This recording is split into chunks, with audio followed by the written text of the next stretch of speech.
To thread your Janome Travel Mate, we're going to follow along with the owner's manual.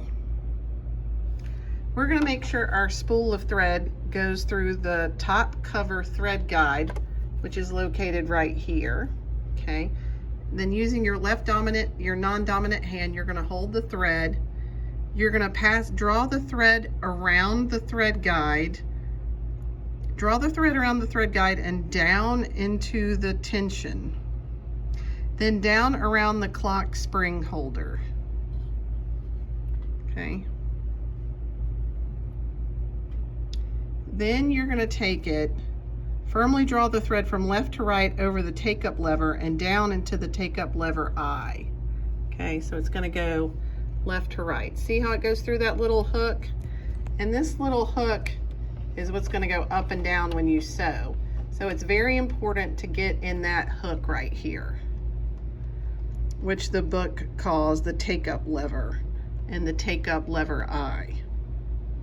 Okay.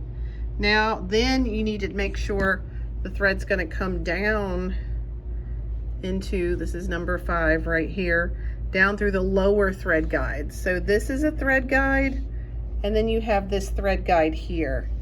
So you have to kind of go left and then kind of go right.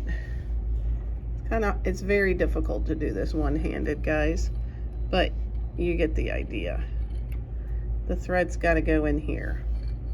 Don't be like me, do a better job than that. And then once you get it through there, you got to go through this right here, okay? The thread's got to come through there. And then once you go through there, you're going to go through the needle. This is called, it says slip the thread behind the needle bar thread guide on the left. So you always go on the left. And then you have the needle here. Now, if you are distracted like me and my bad eyesight because you have shiny needle on shiny thing, you can put a piece of paper behind here to thread your needle.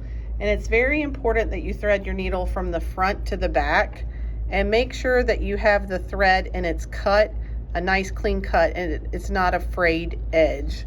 If it's a frayed edge, you're not going to be able to thread the needle. Once you thread the needle, you're going to have the thread through here, and then you're going to make sure the bobbin thread is on the bottom here, and you're going to pull both of those out of the way a little bit. You want to make sure you leave at least about this much thread. Otherwise, if you only have just a little bit of thread, when you do your stitch, it'll get sucked back up. So make sure you have a tail. And if you don't have a pair of scissors, right here is a thread cutter. You just put your thread in there and pull, and it cuts it. And that's how to thread the Janome Travel Mate.